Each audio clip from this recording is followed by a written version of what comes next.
The webinar will start shortly.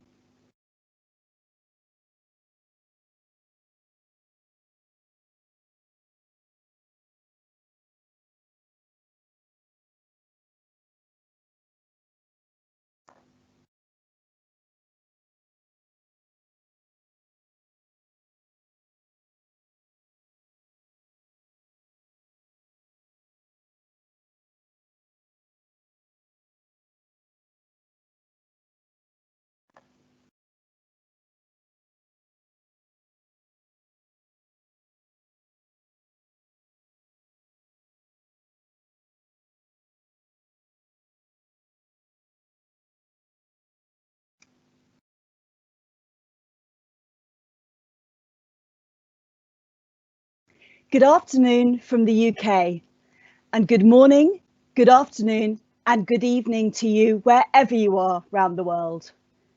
I'm Melissa Helmer, and I work for the publishing house Global Government Forum, which helps support public servants from all around the world and shares knowledge, insight, and best practice. Today, I'm really excited. We have a fantastic panel lined up for you to discuss how technology is transforming public sector sustainability. And I'd like to say a big thank you to Microsoft, who are our knowledge partner today, for helping support this webinar and helping to deliver it to so many countries around the world. But before we kick off the conversation, there are a few things to share with you. Firstly, this is a live event. If you wish to pause it, please press the pause key at the bottom left of your screen and then press play when you want to get back and watch the action. We do have captions available, so if you prefer to read subtitles, we are able to offer up to 6 different languages, so please use the captions option and select which language you'd like. We are conducting Q&A throughout the conversation, and we really hope to have some lively discussion. So please use the Q&A box at the top right of the screen, enter your question into the compose box and press send. If you prefer that we don't use your name, please check or tick the box that says send anonymously. And we're really looking forward to receiving lots of questions and answering as many as we can. We will also be sharing with you a link to a recording of this webinar, and also we will be sharing with you the slides. So please feel free to share it with your colleagues who weren't able to join us today. One of our journalists from GGF will also be writing up the webinar, and this will be published on globalgovernmentforum.com. So again, please share it with your colleagues and spread the word. This is going to be a fantastic discussion looking at public sector sustainability and the role of technology. But without further ado, I'm very excited and delighted to introduce Dr. Julia Glidden. She is the Corporate Vice President, Worldwide Public Sector at Microsoft. So over to you, Julia. Thanks so much, Melissa, and good morning, good afternoon, good evening to colleagues, friends, and family members around the world. I say family because I believe all of us who are passionate about public sector and passionate about the way in which technology can improve our lives, can improve the societies that we live in, are part of a family. We're part of a family of evangelists that truly believe in tech for social good. So nothing could make me happier. In fact, I was sharing with the panelists just before we went live that this is a true career high for me today, not just to introduce you to this great panelist and this great discussion on the impact of tech on public sector sustainability, one of the topics of our era, but also the launch of Microsoft's Public Sector Center of Excellence. We are launching it today here with you all, our new family members. We are launching it today alongside a tremendous new research paper from Ernst & Young, again on the topic of tech and sustainability. And we are just so thrilled, because I think all of you who have dedicated your careers and have public sector as a vocation in your DNA understand that public-private partnership is not about a contract. It is not about any individual project that we may deliver. It is about a partnership for social good that begins in thought leadership, that begins in us coming together through forums like this to exchange knowledge, to exchange ideas, to learn from the past and to chart the future. And again, as I mentioned earlier, I don't think there's a more important topic for the future than sustainability and the way in which together the public sector and stakeholders like Microsoft can partner for a greener government, a greener society, a healthier governments, healthier societies. I think today's topic comes at a really important historical inflection point. All of us who have lived through the hard, really scary, really painful, really stressful times of COVID know that we've seen more transformation across the public sector in a year than in the past 20, certainly in the past 20 that I've dedicated my career. We saw during the darkest hours this time last year, technology literally hold the fabric of civil society together. And we have seen digital services increasingly become an intrinsic part of government as we help to address public sector challenges, not just like COVID, but the increasing challenges we're having of isolation, of mental health illnesses, of the healthcare that we have put on hold as we address the immediacy of the COVID crisis. And as we move into this, what we hope is, the final stage, the next stage of our new normal, I am looking forward to partnering with you all after this discussion, because this is just the first of a long-standing partnership we hope to build with you all about the way in which cloud technologies, data, AI, big tech can come together to help us achieve our sustainability goals. I had the privilege 6 years ago of working with the UN, and we have a great colleague from the UN here today, helping to embed sustainability, the Sustainability Development Goals, KPIs, in the highly influential UN e-government survey. And I've had the real privilege over the last 6 years of seeing the way in which these kinds of initiatives can really help us all drive excellence across the public sector. So as what we hope is your partner in thought leadership, your partner in technology innovation, the Microsoft Center of Excellence looks to provide you with valuable insights, resources, and research on an ongoing basis. And we hope after this seminar you stay with us for upcoming projects on topics ranging from how best to really tackle the hard challenges around cloud adoption, data residency, legacy modernization. How do you really implement digital identity in a safe, secure, and trusted way? How do we really embrace the potential of data and AI? I saw a disturbing article coming out of the UK. I've worked in UK public sector for 20 years, trying to, in the last 15, really harness the insights of data for social good. And I know that the public sector agencies are still struggling, not just in the UK, but beyond. And I'm hoping that together we can tackle these issues and we can drive real advances in these issues. So without further ado, it gives me great pleasure to hand over to your moderator for today and the real force behind bringing the Center of Excellence together, Antonio De Palmas, who is our Vice President of Global Market Development. Antonio, thank you for all you've done, and over to you.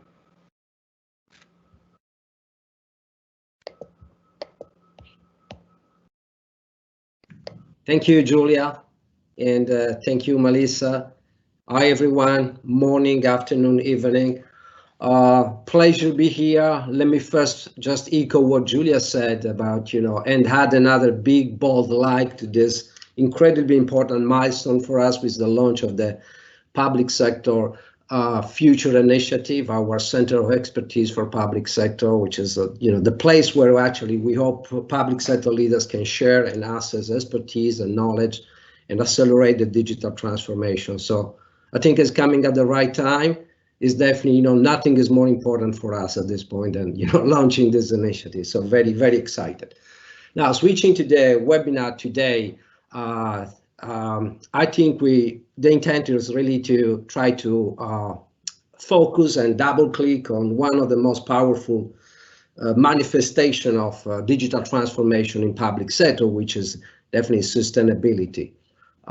We see that digital and sustainability transformation seems to go very closely hand in hand, almost with the potential to transform, the organization and transform societies. And as for many other dimensions, I think also in this case the COVID-19, the pandemic, is acting as a strong accelerator and is giving us a powerful lesson that can help us to understand how to make these changes more stable and profound. So there are many things happening around the world, and I think the intent today is really to learn from the most innovative, the smartest initiative that are combining digital transformation and sustainability around the world. And there is no doubt that this panel today reflects that the best that we can see around the world. So without any further preambles, let me introduce the first speaker for today, Gianluca Di Pasquale. Gianluca is the leader for the Global Green Economies and Infrastructure and co-leaders for Future Cities at Ernst & Young, EY. And in this role, he helps organizations to mitigate climate change through sustainable energy production and consumption. We are delighted to have been working with Gianluca and EY and his team on a new piece of research that is published today, literally a few minutes ago, which explore how governments around the world are addressing this twin transformation, digital and sustainability. So I'm pleased to hand over to Gianluca to share his insights. Hi, good morning, everyone. Thank you, Antonio and Julia, for the generous introduction.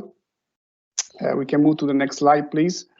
I'm really happy to be here this afternoon, and I really sincerely thank the Global Government Forum and Microsoft for hosting this exciting topic that I do really care a lot. So I'm honored to introduce the EY joint report with Microsoft on digital approach to sustainability in the public sector. We spent the last 2 months speaking with sustainability and technology experts around the world, and the question that everyone had in mind was, how can we ensure that governments don't go back to business as usual and instead use the pandemic as an opportunity to address climate change? So public sector will be decisive to achieve the targets that science made clear for our planet, and we see this happening in 2 ways. First, the public sector can steer environmental action through policy by setting targets, determining regulatory action, mobilizing resource and investment. And secondly, the public sector can change the course of sustainability by transforming their operation and reducing their own environmental footprint. Okay, we'll move to the next slide, please. So the pandemic has brought 2 priorities, front and center for government. One is environmental sustainability, and the other one is digital transformation. As of March 2021, government committed nearly 30% of long-term recovery spending to green targets. While we still have, some way to go towards the green in the recovery, a recent announcement from Italy, Singapore, United States demonstrate that national and local government leaders are serious, about investing in sustainable recovery. But at the same time, to be more responsive to citizen needs, leaders are also, investing into adoption of digital technology in the public sector. But while digital and green solutions have been top of mind for public sector leaders, they have traditionally been viewed distinct from another, rather than an integrated approach by addressing sustainability issues. However, in our study, we discovered that digital government can help to create sustainable government and vice versa. So it's a double direction. This is what is meant by a twin transition, which is not a term that we invented. It's a term that was first set forth by the European Commission, where sustainability is reinforced with technology and digital transformation become sustainable. Can we move to the next slide, please? So our collaboration with Microsoft focused on how government can put the twin transition into practice. We spoke with sustainability and technology experts across 12 countries and 3 different regions. We identified 4 stages that we call government sustainability journey. The aim was to develop a framework that could act as a diagnostic from a qualitative point of view to assess government digital and sustainability transformation progress.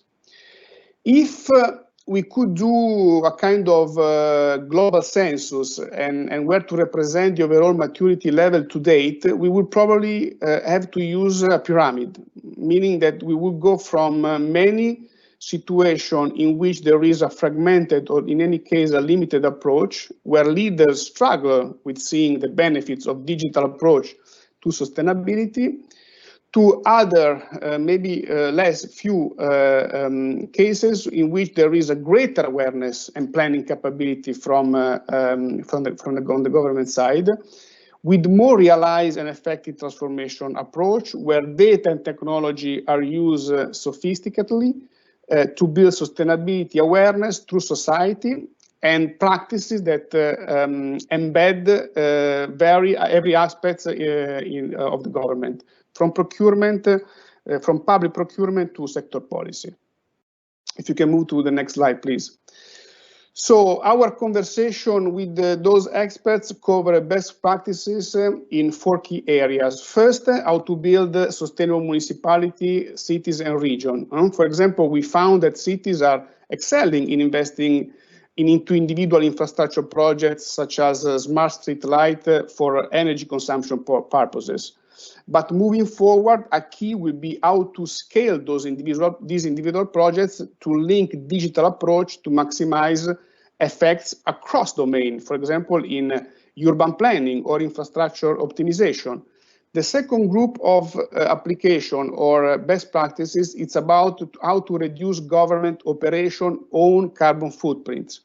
There are technologies that can calculate sustainability, that can provide a good baseline for measuring environmental impact of digital applications, such like cloud computing. The third group is about digital innovation, helping governments to protect natural system, to better modeling and the environment. In Italy, for example, have been announced an Earth observation strategic projects that will support the realization of new infrastructure, forest and environmental risk prevention, precision agriculture, and so on and so forth. And the fourth group of practices relates more how the public sector can build sustainable society and economy. Just to conclude, the report is available online starting from today. There are a number of different examples. I just had the time to mention very few here. The conclusion from our side is that while to achieve progress in environmental sustainability is an evolutionary journey by government, it requires from our point of view, investment not only in technology and data. We discovered that there are soft enablers which include other capabilities which pertain to the leadership, to the intergovernmental collaboration, to the stakeholder buy-in, and last but not least, to the skill of public servant. Thank you very much for the attention and the opportunity. Antonio, back to you and the panelists. And for any question, please feel free to reach out. Thank you, Gianluca. Thanks. Super interesting. And to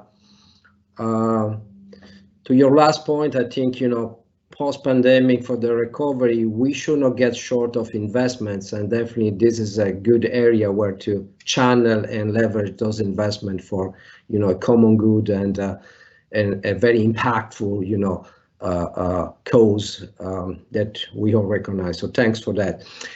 Now, our second speaker today is Robert Hopp. Robert is the Chief Digital Officer of the UN Development Program, the UN Global Sustainable Development Organization, which is working across 170 countries around the world. And Robert leads the agency's digital transformation, an organization-wide effort to harness the power of new technology to improve the lives of those farthest behind. So I'm super happy and very delighted Robert could join us today to share his insights into how sustainability challenges are being addressed in the developing world. Thanks, Robert. Thank you, Antonio, and it is great to be here. So good afternoon, good morning, good evening to everybody. So I'm going to just give a quick introduction to UNDP, an overview of where digital is headed, and then pick up on some of the themes that Gianluca and Antonio have mentioned. So can I get the first slide, please? A quick introduction to UNDP. Antonio also already mentioned this, but we are the United Nations Development and Sustainable Development, Human Development arm. One of the largest agencies in the system. We have about 20,000 people working across 170 different countries and territories.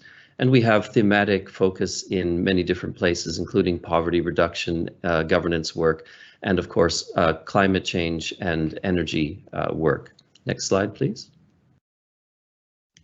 And Antonio mentioned that, and so did Gianluca, about the acceleration related to COVID. And one of the things that we saw coming across the 170 countries that we work with is this massive surge of interest in digital responses.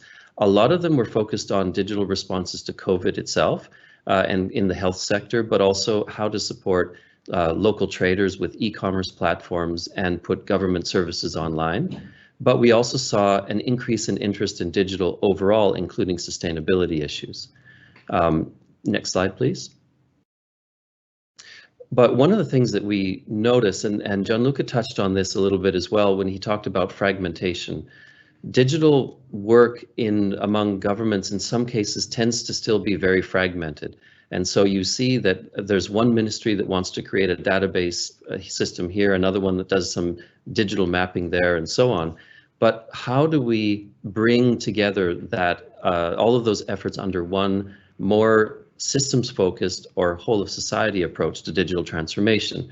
And this is where UNDP is putting a lot of emphasis right now in being able to support our partners who approach us about digital needs of some kind across any of the sectors. How can you put in place certain elements of digital that really are understanding that you have adjacent issues as well? So for example, you can't really have a full whole of society digital transformation unless you have a local innovation ecosystem that supports that. But you can't have a local innovation ecosystem if you don't have the people skills, and so on and so forth.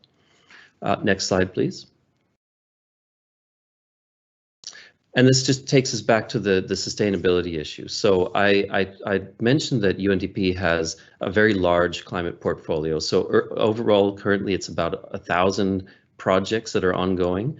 That's about a $5 billion portfolio, and they happen in any range of issues you can imagine.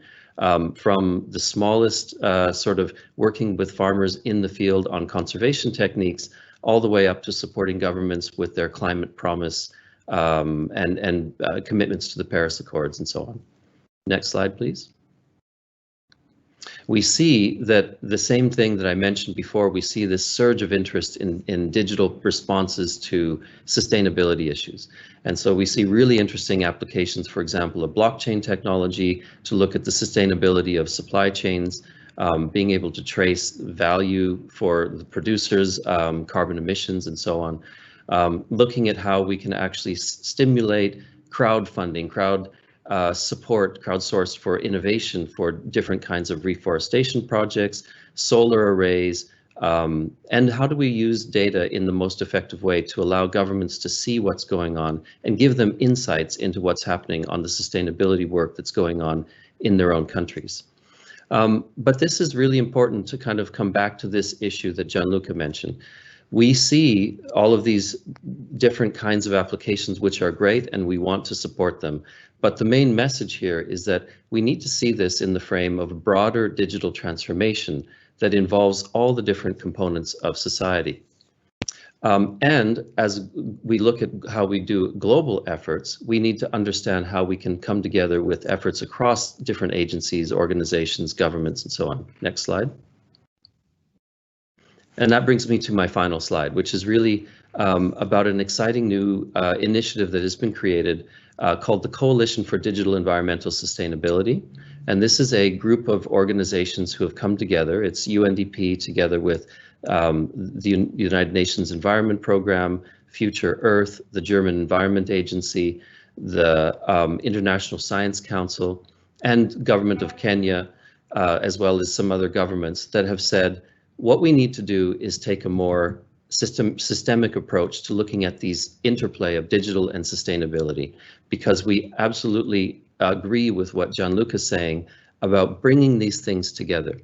And we believe that we need to look at how do we reimagine our values and our business models and the incentive models that work to drive action in this area.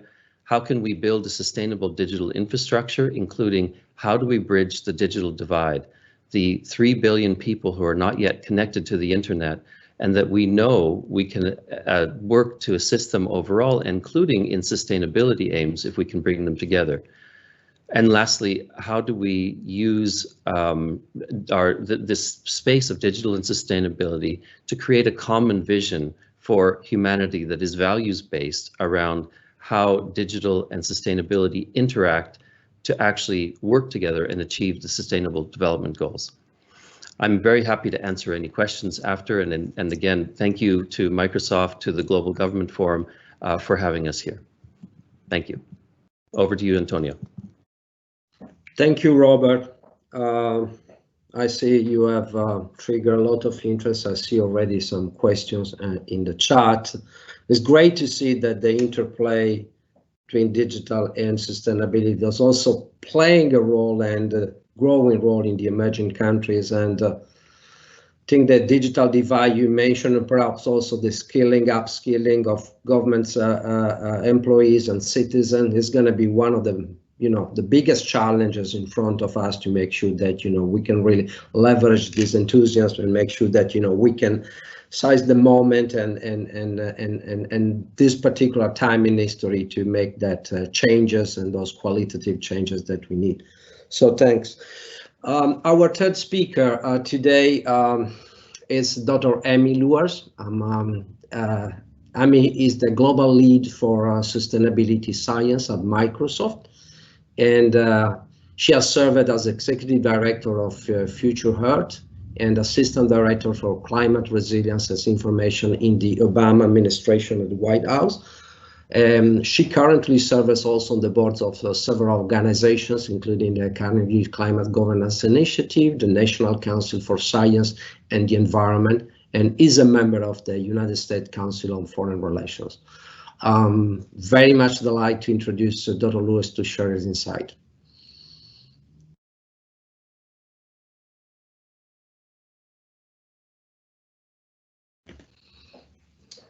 Yeah, you're good. Am I live? Yeah.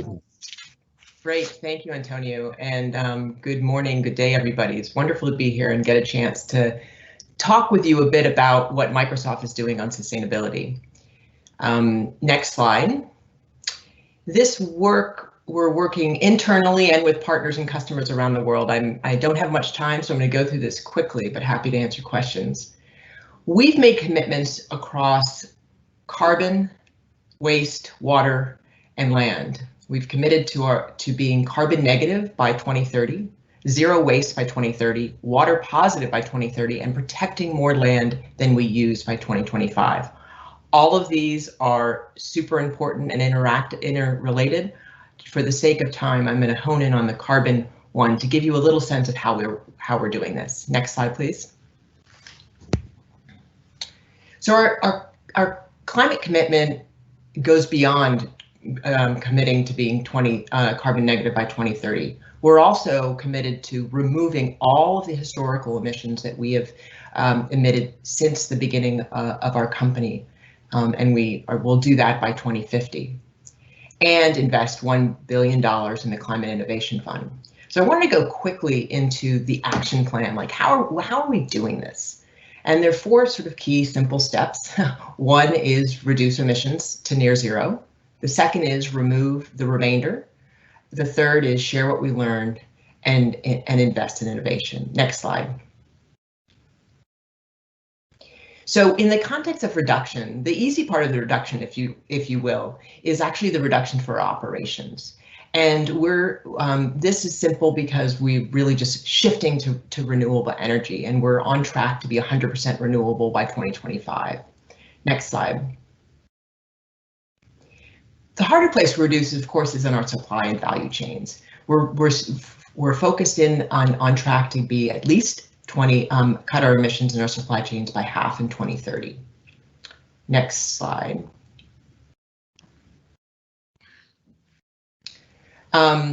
the next action is removing the rest, so removing carbon dioxide from the atmosphere.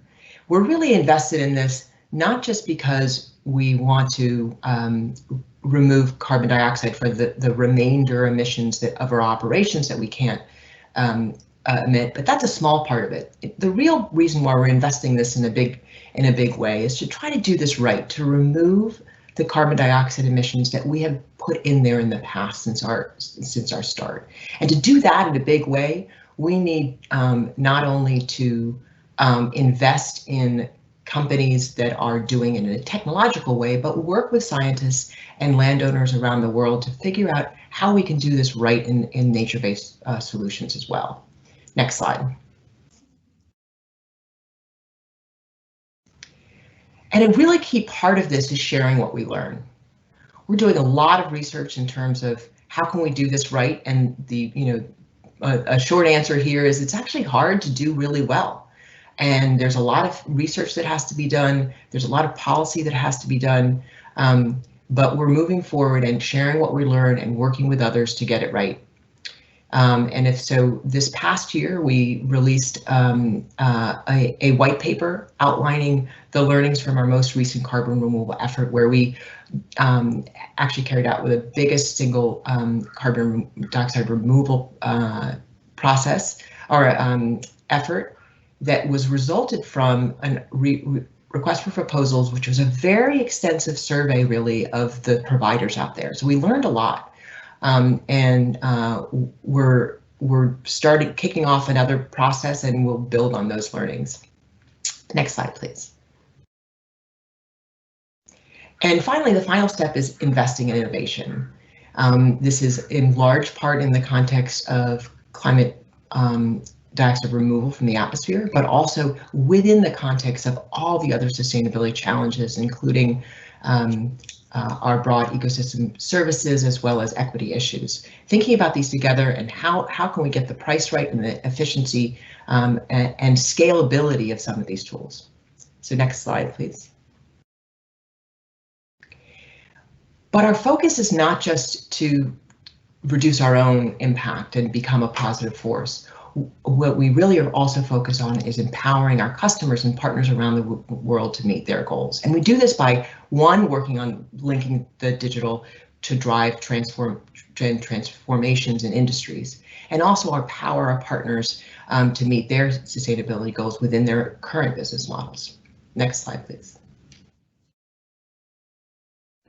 So there are lots of examples I could sort of highlight here. Because of limited time, I'm just going to hone in on one, which is, I think, an exciting area where work is really escalating, and that is within the context of the planetary computer, that we're building with partners to tackle some of these big challenges, especially in the context of monitoring and managing the nature in the context of sustainable development.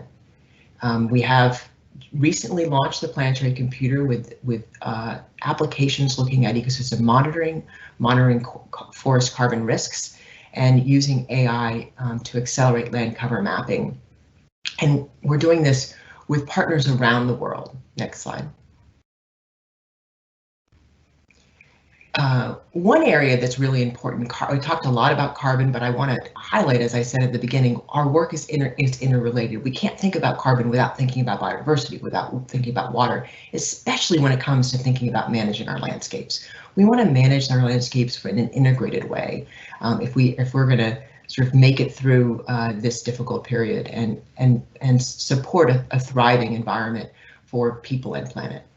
So we're partnering with the group of Earth Observations, GeoBond, the Biodiversity Center, to help build an integrated biodiversity information system to help monitor and assess biodiversity changes and support regional and national decision making in the context of biodiversity loss, but also as we look to invest more effectively in nature at scale. Next slide, please. My final example, just to give sort of a different angle on this, is we've worked with the city of Chicago to do mapping of urban air quality and environmental justice issues, integrating these pieces in a way that's really operational to make decisions on the ground.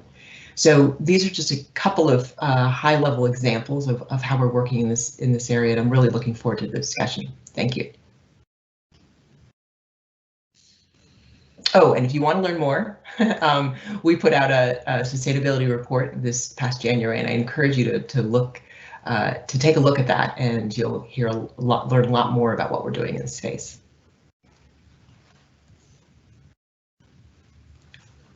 Over to you, Antonio. Yeah, thank you. I mean, this was great. Clearly, tech companies have, a very distinct responsibility in driving and accelerating this transformation. I think Microsoft is setting the bar pretty high with that, but what I like most is really this effort to create ecosystem partnership, to involve and pull in others, being the suppliers, customers, partners, stakeholders, to make sure we can multiply the effect and make the largest impact we can. So that's really great. So our next speaker is Dr. Vic Pant. Vic is Chief Scientist and Chief Science Advisor of the Natural Resource Canada, a part of the Canadian federal government. And in this role, Vic is responsible for accelerating the creative application of innovative digital technologies, including artificial intelligence, to enhance the department's ability to conduct research and analysis, as well provide evidence-based policy advice that is supported by advanced analytical technique. With this team is moving forward with exciting practical application of these approaches, so I'm very happy to hand over to him and share more.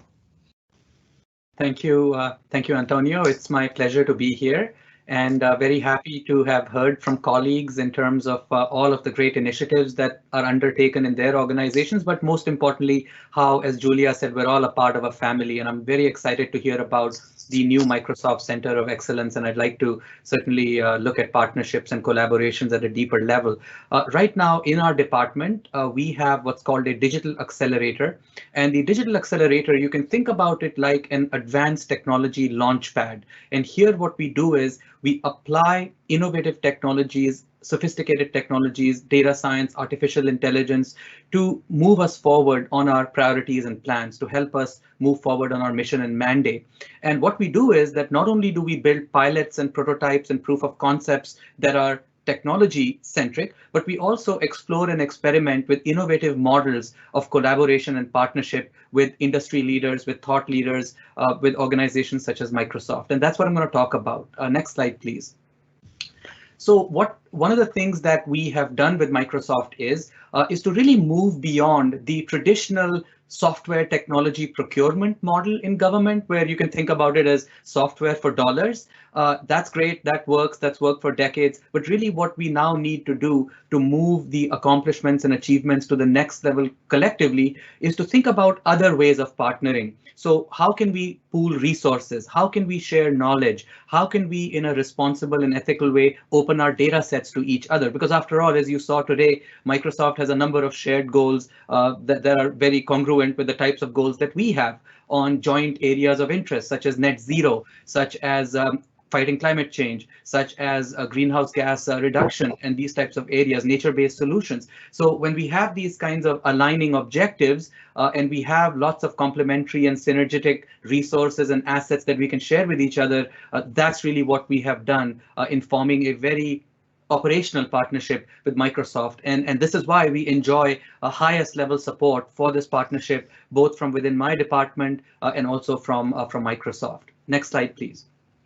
So what I'm going to do now is I'll walk you through, I'll give you sort of what I call the appetizer version of a couple of concrete projects where we are collaborating with Microsoft on. If you want the main course, you'll have to just contact us and we'll be able to give you more details. And if you're interested in partnering with us, then happy to do so as well. So the first project I want to point your attention to is what's called the Electric Vehicle Load Prediction Project. And here what we're doing is one of the key contributors, as we know, of greenhouse gases are automotives running on hydrocarbons. And so there is a priority, and this is not just Canada, but in many jurisdictions around the world, there is a priority to move the if you will, transportation or the infrastructure to more of a electrified version rather than a one that's running on GHGs, running on hydrocarbons. So here, when we think about more and more drivers adopting electric vehicles or fleets of electric vehicles, even when it comes to public transit, then we need to think very responsibly about creating charging networks. Because if you don't really have the right kind of charging networks in the right places, then it's going to dampen the adoption of these electric vehicles by society. So one of the projects that we're working on with Microsoft is to apply data science and AI technologies on a multi-dimensional, high-dimensional set of data, which includes information about where people are purchasing electric vehicles, where the electricity grids are, what the weather patterns look like, where people work that own electric vehicles, where people live that own electric vehicles, that certainly at a population, at an aggregate level, to be able to build, if you will, a recommender engine, if you will, in the long term, telling us geospatially where these need to go and where they need to go. So that's one project we're working on with Microsoft. Next slide, please.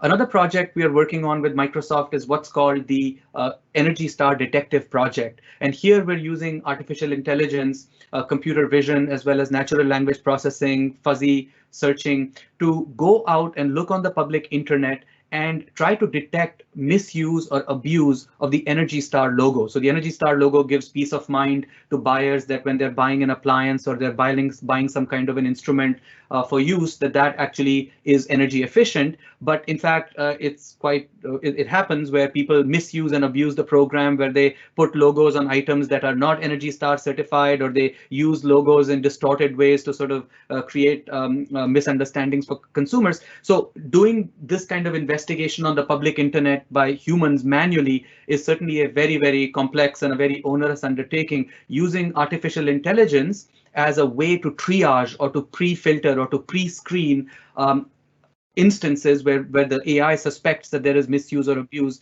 we can really focus and target on our actual investigations so that we can resolve those issues. Next slide, please.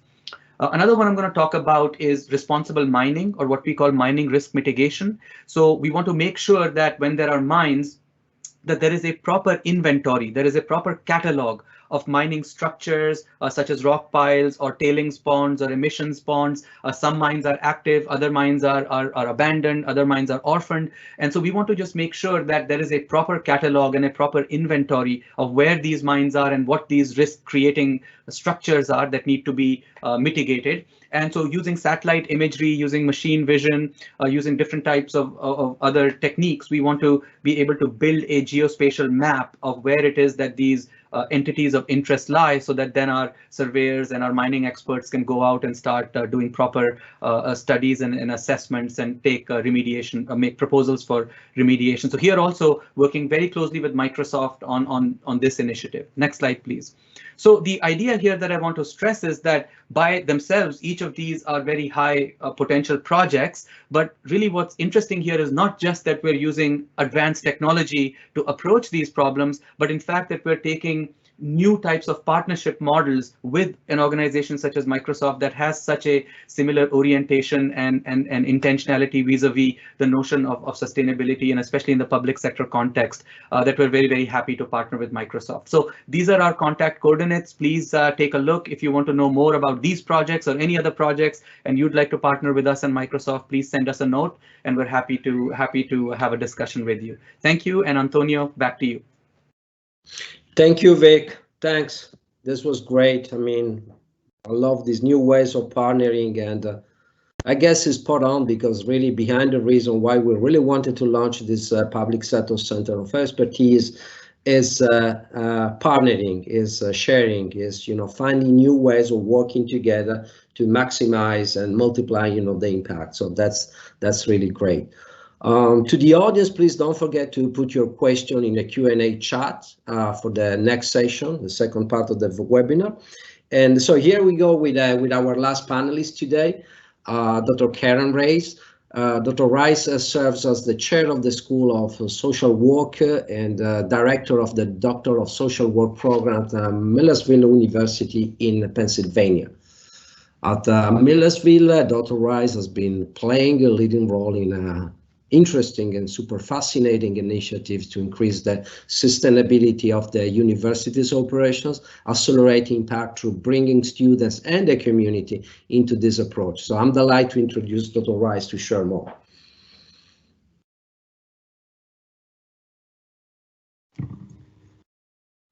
Thank you, Antonio, and everybody responsible at Microsoft and the Global Government Forum for organizing this webinar. It's my pleasure to join my fellow panelists, and I'm honored to be able to share with you some of the efforts that we are taking at Millersville University in order to increase sustainability efforts on our campus, but also within our community. So I first want to share a little bit about Millersville and what contributed to the program that I'm going to discuss. So like other institutions of higher education, Millersville is not alone. We've been facing decreased tuition discounts that have been coupled with rising labor costs, and that has contributed to declines in our enrollments. But we were fortunate a few years ago to receive a generous philanthropic gift that resulted in the construction of a zero energy building. And the construction of that building, which ended in 2018, is our Lombardo Welcome Center that you can see pictured behind me. And due to the energy efficiency of that building, we were able to receive utility rebates that we then could capitalize upon. And the success provided us with an opportunity to respond to that vicious cycle of declining enrollment and community challenges. And so we saw it as our responsibility to invest the savings in our faculty and in our staff and our students, but also within our surrounding community, because public mission is a core value at Millersville. And what we did then was create a program that would support both the vitality of our university as well as the prosperity within our community. And the program that we implemented, entitled the Positive Energy Fund, offers mini grants to our faculty, staff, and students to encourage them to address the challenges that are occurring within our local community.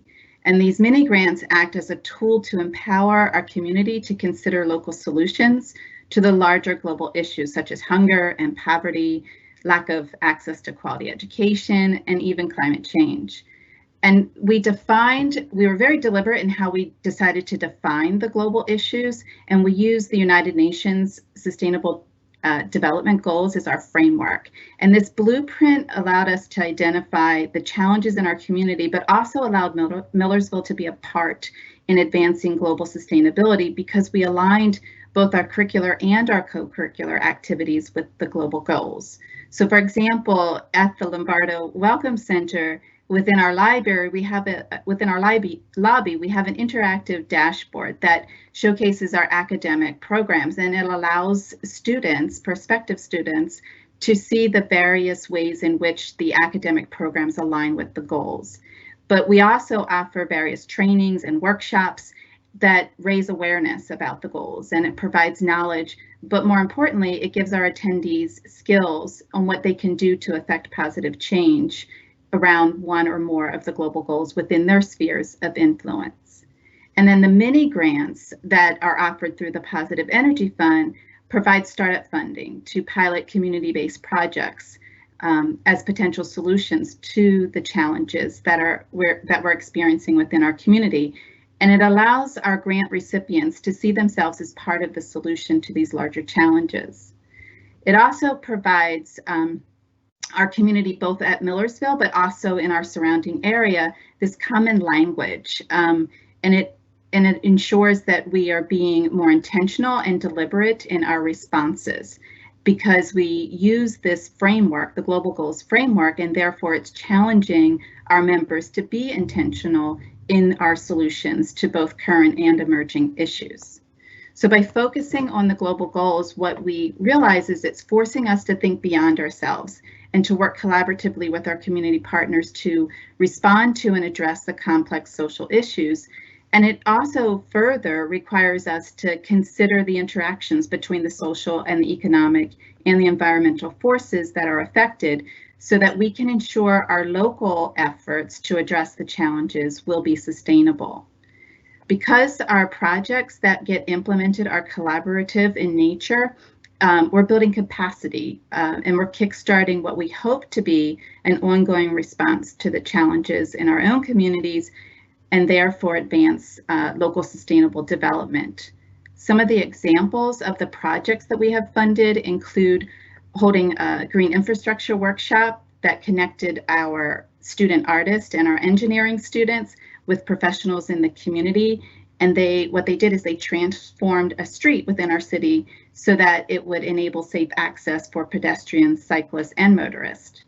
Another project that we funded created videos of community sustainability projects that could then be used on social media to raise awareness about the efforts that were happening in our area to respond to and address the global goals. We also had our students collaborate with local elementary schools, and they designed and built and planted pollinator gardens. And then these gardens became an educational tool for youth in our community to explore science and writing and history and art and math. And then another project that was funded included organizing a community resource drive in order to combat hunger and poverty.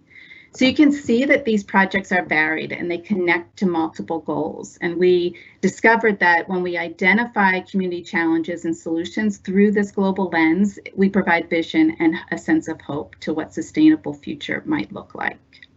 So I want to thank you, and I look forward to the ongoing discussion. Back to you, Antonio. Thank you, Karen.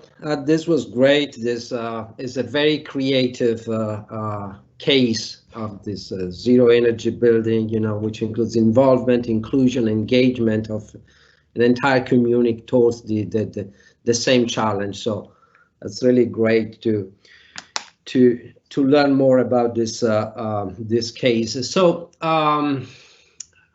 I think we are now moving to the Q&A. Well, first of all, let me say a big thanks to you all, and a big virtual round of applause to our 5 outstanding panelists. So moving to the Q&A, I think we will, I have already some questions that I want to allocate and to ask to the different panels.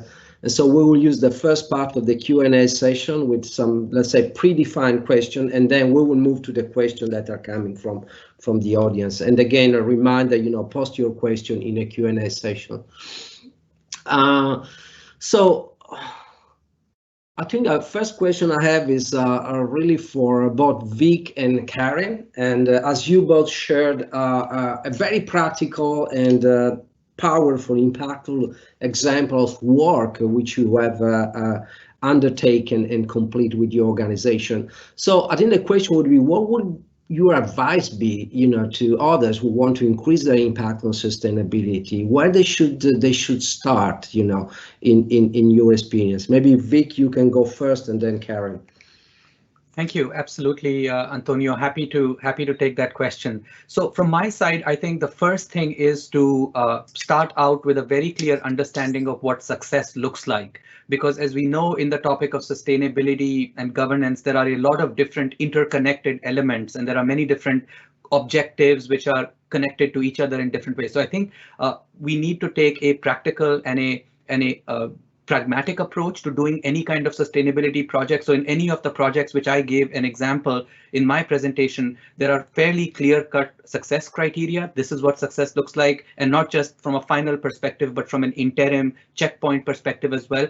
The second thing I would say is really to have a clear understanding, or an inventory, if you will, of our own strengths and capabilities, also those of our partners. So in the case of our relationship with Microsoft, we bring a lot of domain knowledge. Microsoft also brings a lot of domain knowledge, but the specializations of our domain knowledge might be different, and that's where the complementarity comes from. So certainly, even when it looks at, if we think about data sets, we bring data to the table, Microsoft brings data to the table, but there has to be enough overlap that our data sets can be meaningfully interconnected, and at the same time, there has to be enough uniqueness so that there is that synergy and complementarity that can occur. And the last thing I'll say is this, I think very, very important to also have, and I think a few of my colleagues have already mentioned this earlier, is that when we have achievements, when we have successes, when we have accomplishments, let's bring them out there. That's my motivation for being here today, is to let colleagues on this meeting know that there are these kinds of partnerships that are taking place. If you have some other experiences, please share them with us. We want to learn. We have some experiences you may be willing to learn from us. So knowledge sharing, collaboration, and transfer learning, I would say, Antonio, would be the other piece of the pie. So thank you so much. Thank you, Vic. Awesome, awesome, very clear and sensible. Karen. Yeah, thank you, Antonio. I would agree. I do agree with the importance of sharing and the raising of the awareness. And I think I mentioned previously the importance of having that common language. So for me, when I think about organizations, there's got to be that commitment first and foremost to sustainability. And so how do we communicate that within our organizations? And that is considering ways in which we influence and enhance our culture, right? The organizational culture. And so are our strategic plans, are our values, are our programs and practices structured around this enhancement of and support of sustainability within our communities? And so that includes the need to consider our decisions that we make, and the ways in which we make those decisions, because it can positively or negatively affect the global goals. So when we are, deciding how to spend our money, what programs to develop, what policies to implement, ask ourselves those questions. Is everybody represented? Is this going to negatively affect the environment? Am I contributing to the economic prosperity of my community? So for me, I consider the practices, the ways in which we make decisions. Are we aligning all of our policies, programs, values, and our strategic plan around around sustainability efforts? Because that really communicates to your constituents what you value, and then you begin to change a culture and you begin to influence everybody else's behavior. Yeah. No, that's great. I think, it's a very strong message. It's not just about resources, about investment. There are things that come first. Is the vision, is the passion, is the ability to organize, an idea, in a methodical way and to execute it. And then, there is no shortage of resources and investments out there, especially these days. So it's really about moving with an idea and a vision that, at least from what you say, Karen and Vic, make a big difference. Next question I'd like to ask Hami, given your background, which is outstanding, so you have worked with government and with the private sector on the same issues, on sustainability issues. Do you have any recommendation, any advice for people currently in the public sector on how to engage with other sectors to have impact more quickly? Thank you. Thank you, Antonio. So I guess the first thing that I would say is really how important partnerships are, public-private partnerships. I have worked on sort of building public-private partnerships in my time at the Obama White House, also working very closely in the context of with state government in California, for example, when we were building out the first climate policies there. And the thing that I've sort of recognized is with these big problems, of course, even when you're in big institutions, we can't move the needle unless we work together. And the other thing in terms of building effective public-private partnerships that actually do start to make a difference, I think a key piece is to first be very clear at the problem that's being addressed, but not come in with a solution. So in other words, work together to be creative, to be able to have those different partnerships, different approaches and perspectives on the challenge, to be able to be creative and move it forward. And I think, Julia said something earlier today in the context of this center that's being launched. I think that continued, not having the partnership be about one project, because one problem usually isn't solved with one project, but have it be a continued engagement to be able to learn from each other and build the change we want to together. So that's why I'm really excited to be part of this discussion today. Thank you. Over to you, Antonio. Thank you, Amy. Thank you. Great. Robert, question for you. So, I mean, we have seen that the activism, the dynamism in emerging countries. Do you see opportunities for these countries to leapfrog and learn from other countries to move forward more quickly using technologies that is now available? And where you see these opportunities? Yeah, thank you, Antonio, for the question. Absolutely. We see that a number of countries, depending on their kind of digital maturity right now, actually with the right leadership and vision, can actually mount a, pretty strong digital response to lots of issues that are shared by governments worldwide. So, for example, we see in some cases countries like Mauritania. I mean, India is a very mature country, but also India, Pakistan, and others putting in place very sophisticated digital identity layers to their society, which is a way to open doors to many other digital services and things like that. And in some ways, to the point about leapfrogging, there is an opportunity in countries that are less digitally mature now to actually overcome some of the challenges that more advanced countries have. For example, legacy systems. And so a lot of governments that we would call the more advanced economies, you might say, have already been doing digital work in different parts of society at different times and different ministries and different levels. And those legacy systems are sometimes very difficult to re-engineer into a kind of interoperable whole. So the real advantage of leapfrogging in a country that's less advanced in that sense or less mature in digital sense is that you can look at systems more holistically and perhaps overcome some of those cultural barriers that you might have, if you will, about people falling in love with their old systems and not wanting to let go.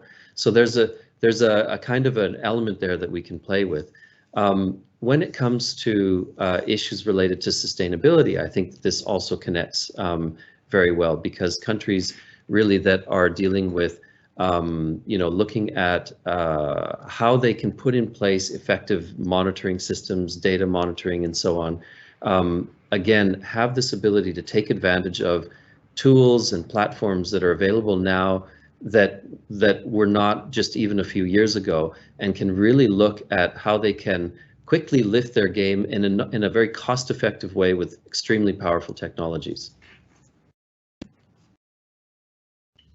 Thanks, Robert. That's very, very interesting. And interesting you mentioned digital identity for these emerging countries. I read something recently, and I think that's very promising, that, these countries are really, moving fast in that domain, which, as we know, is a game changer, for public sector.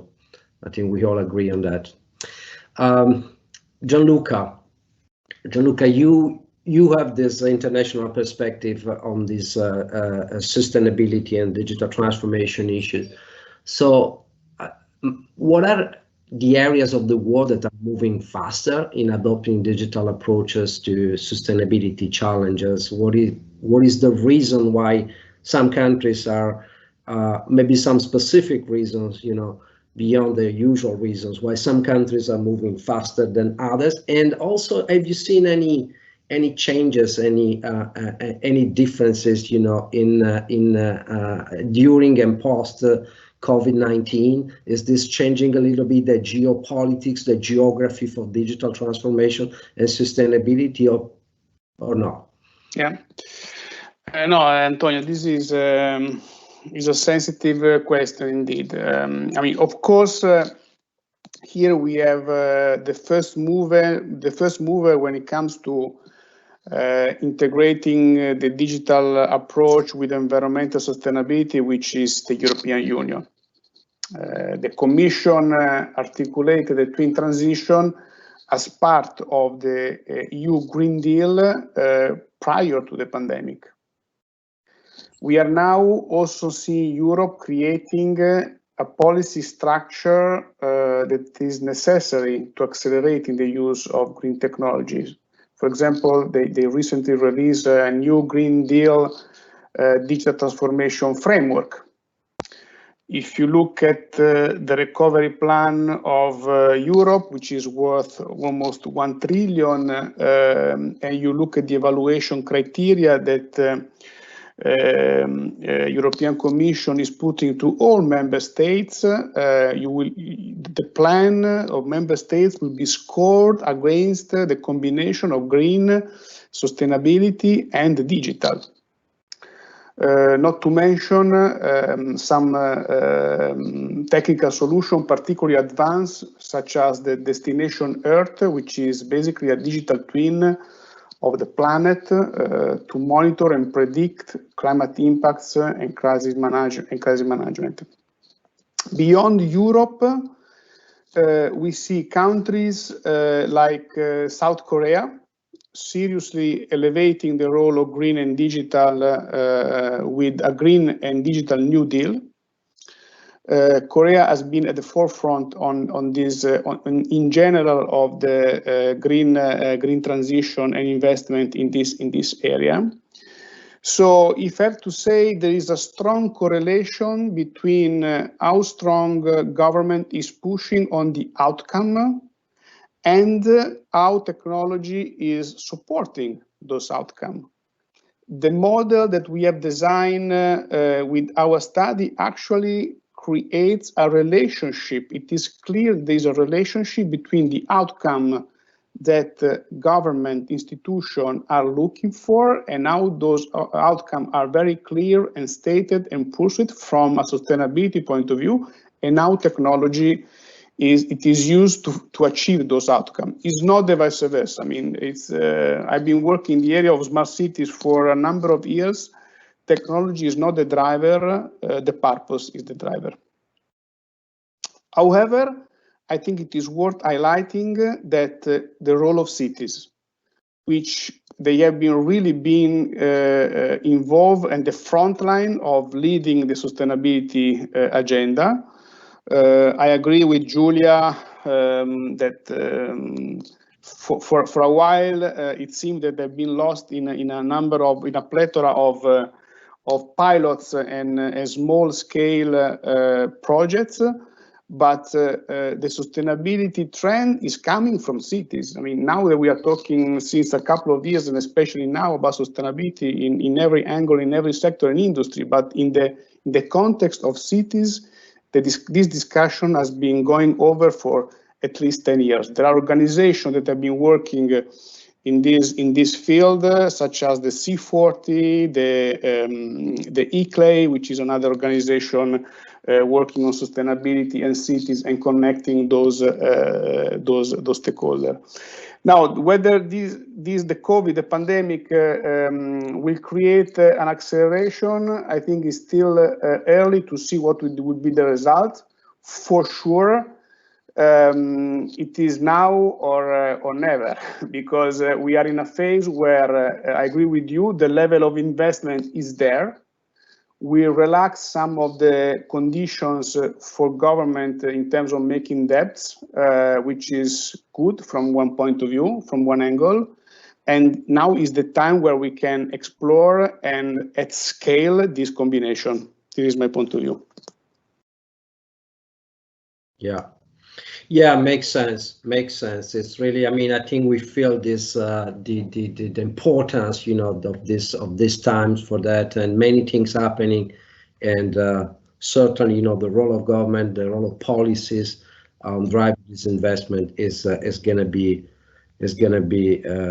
super important. But it seems that most of the governments, they are going in the same direction. They understand the time, they understand the moment, they understand the importance of this of the role at this point in time, and this is reassuring.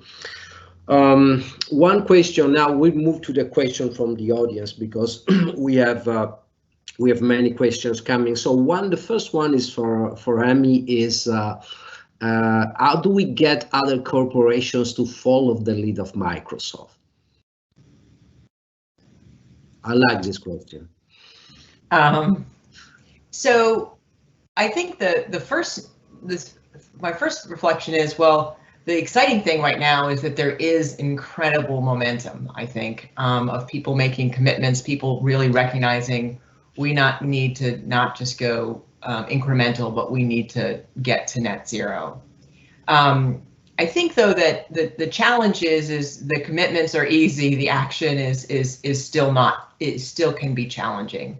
And so what we need to do is work together to make that transition less burdensome. I mean, I think that there is an increasing knowledge that if you don't start to do that, then you're going to lose your competitive advantage for companies, because now the sustainability, especially in the digital space, if you combine digital and sustainability, you are going to be able to transform your companies to be at that cutting edge and make make profitable sense. But in terms of sort of supporting that commitment to action and enabling all the companies to be able to help move us along to global net zero, I think it's really critical to really define those goals and be transparent about what a company's goal is in net zero and provide that context to help clarify what needs to happen to move us to net zero versus just the sort of corporate book. And then, as all of the companies are doing what we're doing, we do need to share knowledge. We need to share knowledge to celebrate the wins, but we also need to share knowledge when we are struggling, because oftentimes to make, even in our company, for us to do things better, we want to influence the policy so that we can do things better in the sustainability realm, and so our partners can. We want to invest in companies so that we can get the tools we need and others need to go along this journey together. And so I think learning together is really important. We launched together with other partners the Transform to Net Zero initiative, which is actually to do this. Work with others and partners to do research, to share learnings, and not just amongst ourselves, but with the public. So trying to promote that learning share, and I think is really important. And the other is, as we learn, create those standards so that others can, don't have to just read the whole thing, but sort of formalize those pieces, create those standards so that we can guide the whole community along.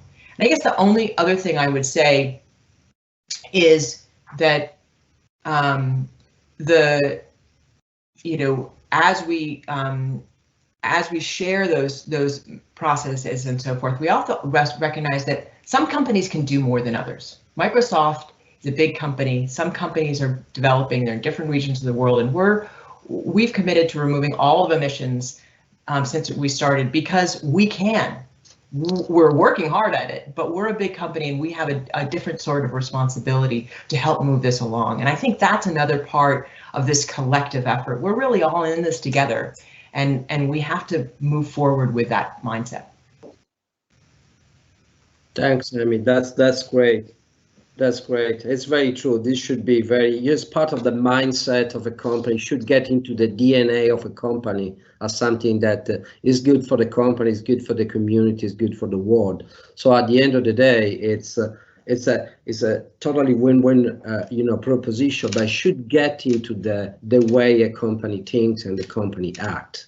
That's, I think, is the point. There is a very interesting question for Vic here. So the question is, how can public sector make better use of data when many young civil servants invest more in soft skills to advance their careers than the STEM skills required to advance analytics? Thank you, Antonio. Happy to take that question. And I'd like to address this question from perhaps two different angles. First angle is, who is it that is doing data science and AI projects in an organizational setting. So in our department, when we have where we have a digital accelerator, the data science work, the AI projects are not done just by our data scientists, if you will. We have certainly PhD mathematicians, computer scientists, statisticians, but it's very, very important to also have diverse and varied teams so that we have people with expertise in the subject matter, people with expertise in the domain. And also certainly to the premise of the question, we also do need folks with very strong communication skills, because after all, that's where the requirements are being elicited and that's really where the results are being communicated. So one part of it is we look at the talent mix of a project matrix rather than the individual if you will, knowledge of a specific colleague that's working in a larger team. Now, looking at it from another angle, I do agree with the question in the sense that, in addition to communication skills, there are other technical skills which are also very relevant for data science. But one way to look at this is that there's a whole spectrum of knowledge that one can think about when we talk about doing AI projects or data science initiatives. Some projects and some folks in the team certainly do need to have extremely deep technical coding, mathematical skills to be able to interrogate the models and to be able to train the models and test them.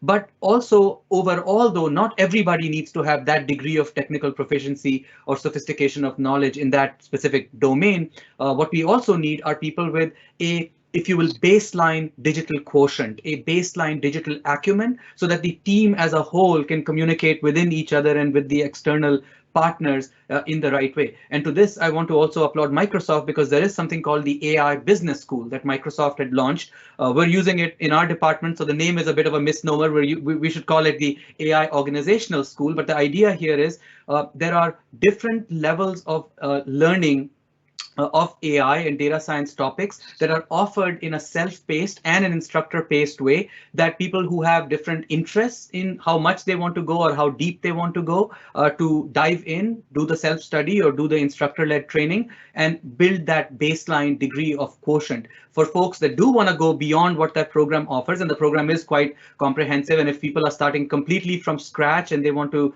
enter AI and data science, the AI Business School has great content. But then certainly there's also lots of really good programs out there from Udacity, Udemy, Coursera, and then certainly universities offer advanced programs. So I would say it's first of all, we look at AI projects from a team perspective. And when we do look at enablement opportunities for our colleagues who do want to learn about artificial intelligence and data science, we recognize that just as there's a spectrum of the volume of knowledge and the quantity of the skills that somebody can acquire, that we need to have different offerings for people with different interest level and different interests in basically engaging with AI and data science knowledge.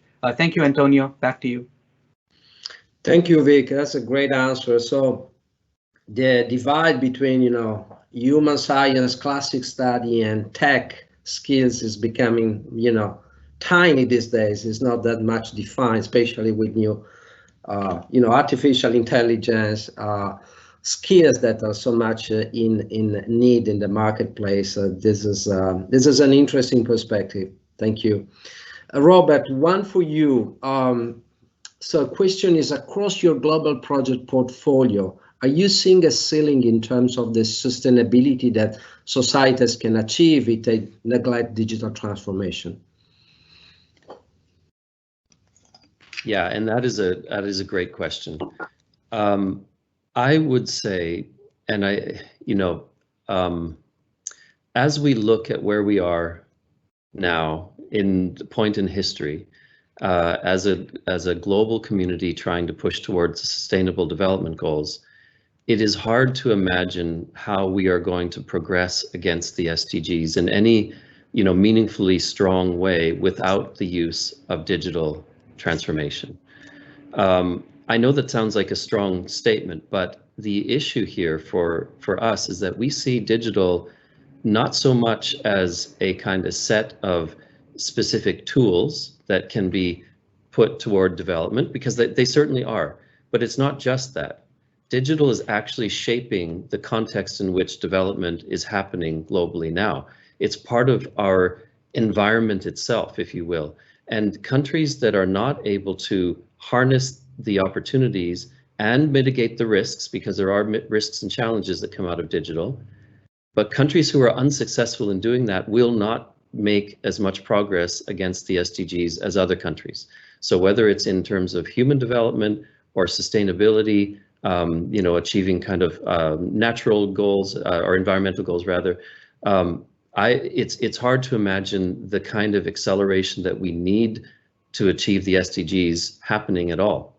And that's where we are. We have less than 10 years to go to achieve the Sustainable Development Goals. We have just taken a major hit because of COVID. For the first time since 1990, when we created the Human Development Index, all the measures have gone down this year because of the COVID pandemic. So where are we going to find the boost to get us back to where we need to be? And I think that a big part of the answer there is the innovative use of digital technology and being able to harness that as people, as governments, as societies. Great, Robert. Thank you. So 10 minutes to go. I think we have time for 2-3 more questions. I have one for Karen here. Karen, one of your passions is social change. And we know that unprivileged members of society suffer more than from climate change. So how can technology help to address this? Yeah, thank you, Antonio. So I'm going to look at this through a prevention and a reactive kind of lens, because I think we can explore this through both, right? What can we do to prevent the challenges that underprivileged, marginalized communities experience, but then what can we do to respond to the challenges that emerge, right, that are out of our control, such as the pandemic that we're experiencing. So we've been talking about data and the importance of and the use of data. I strongly believe in utilizing data to inform our decision making, and concept mapping, community mapping is a great tool and an asset that we can utilize to begin to identify where the areas are within our community that are struggling the most, right? And so then we can target those areas when we're trying to identify solutions. So I see that as a tool that we have that we can take advantage of and utilize maybe more within our communities, and maybe that's an underutilized resource. But then, we keep talking about reducing and cutting emissions, and I can't emphasize that enough, because we know that when we think about data and how data informs what we know, right? We know that if we cut emissions, right, that's going to increase the health of a community. And when we increase the health of the community, we're going to increase the health of the individuals that are living in that community. And so if we want to respond to I think of sustainability through those pillars, social, economic, and environmental, and if we want to enhance the sustainability of, ensure the sustainability of a community, we have to make sure the people in those communities are healthy. Right. And so one of the ways we can do that is really making sure that we're responsible in our decision making, because our decisions have these negative consequences on the people that are residing there. And then, the reactive piece of it, which, there are things that are going to happen that are out of our control.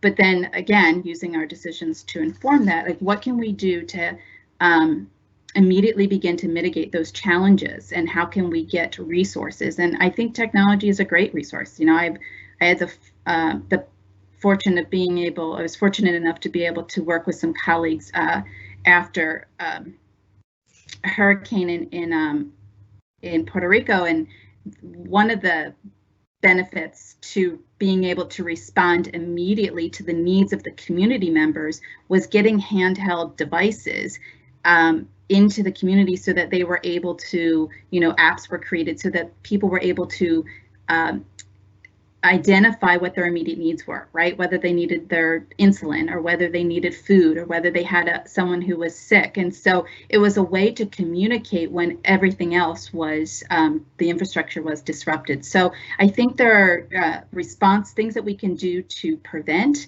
and then there are ways in which the technology obviously can be of benefit after a crisis. Awesome. Thank you, Karen. Okay, we have one last question for Gianluca about smart cities. So smart cities was once a common a term as sustainability. Yet despite all the promise and investment, and frankly, the field seemed to get stuck in the land of pilots. How we can ensure that this doesn't happen with sustainability? So it's drawing a parallel between sustainability and smart city and the evolution of smart city, across the years. Yeah. No, it's a super relevant question, and it's touching my heart as I'm responsible for cities and green economy. And I'll try to give an answer that is narrow enough to take for me one of the key points. If you look the number of claimed smart city and benchmarking of smart cities, there are more than, we did just a survey a couple of weeks ago, there are more than 500 reports and KPI and different of indexes measuring what a smart city is. So one of the weakest point, among others, in the smart city domain is that we were not able to create a common background about how to build knowledge around the smart city concept. What we need to avoid, I believe, with the sustainability is something similar. So which means that we need common standards and framework to provide relevant, comparable, reliable information for sustainable transformation. In the study that we did with Microsoft, we mentioned a report from Undp that found that only 23% of environmental relevant targets in the SDG could actually be measured. So if we can't measure progress, it is very difficult that we can achieve it. So one of the components for me will be standardization of data and creating framework for the exchange of data and information. One of the reasons on why the ETS system, which is the system in Europe to exchange emission trading, is not working properly. I think that ETS is the transition over ETS is just a small percentage of the overall emissions at European level, is because the overall system is not able to track in a proper way the emissions. There is one project from European Bank for Reconstruction Development, which is suggesting to use blockchain, for example, to track carbon emission. So we need standard, we need data, we need proper data, comparable, we need framework for data acquisition, and we have to use tools that will allow us to collect this data in a reliable way, in a comparable way. The second point, on the same time, I want to make is that we don't have to be too much naive. Going in the direction of sustainability, it has a cost. So we need to link the socioeconomic ambition with climate-related goals. We can cancel out the environmental progress with investing in carbon-intensive industry, and at the same time to invest in green technology. At the same time, we can ignore stranded assets and stranded jobs. It is really a transition, and we will have to face some compromises into this journey, which is really a journey. That's why I believe more in pathways than in going green because green is good. Of course, green is good, but we have to define what the pathway will be. Yeah, well, that's great. I think the good news is that, we have a set of data, we have a culture of data these days that is totally different from just 5 years ago, 10 years ago. And I think it seems to me that we also have this, full awareness of, what we need to succeed, in this direction. So no excuses this time. Exactly. All right. So almost there. It has been an intense and very informative 9 minutes, at least for me. But I hope you all have learned something new, and and inspired to take action from our panelists, our speakers today. It's very encouraging, I think, to see how much is happening, you know, in the interplay, in the intersection between technology and sustainability, and we are probably just starting to tap, you know, into the potential of this very powerful combination. To me, is I have to say, totally inspiring to see, you know, how your passion and also your beliefs, your deep beliefs, you know, can actually make things happen and multiply the effort towards these goals. I'm convinced that if there is one challenge where we all need to allocate our passion and times and calories, this is our collective journey towards, you know, a more sustainable planet, and in all the ways we can. This should be our commitment, and we all call to contribution. So I think we touched on the different aspects, and we see how the organizations that are very different, you know, operating in very different domains, very different geographies, they're all making a difference, and that's really what is inspiring and very encouraging. So I want to thank very warmly our speaker, our host, Global Government Forum, and of course, you know, our audience today, which has been very curious and very dynamic. A couple of things I would like to remind everyone that the session recording and report will be available just after the session, and you also should receive a feedback survey. Also, I want to encourage you to all visit the new Microsoft Public Sector Future Center of Expertise and read the report that Gianluca described, and find also our Public Sector Future podcast.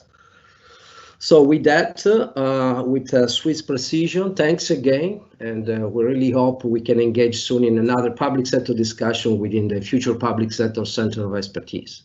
Thank you very much. Thank you all. Thank you. Thank you.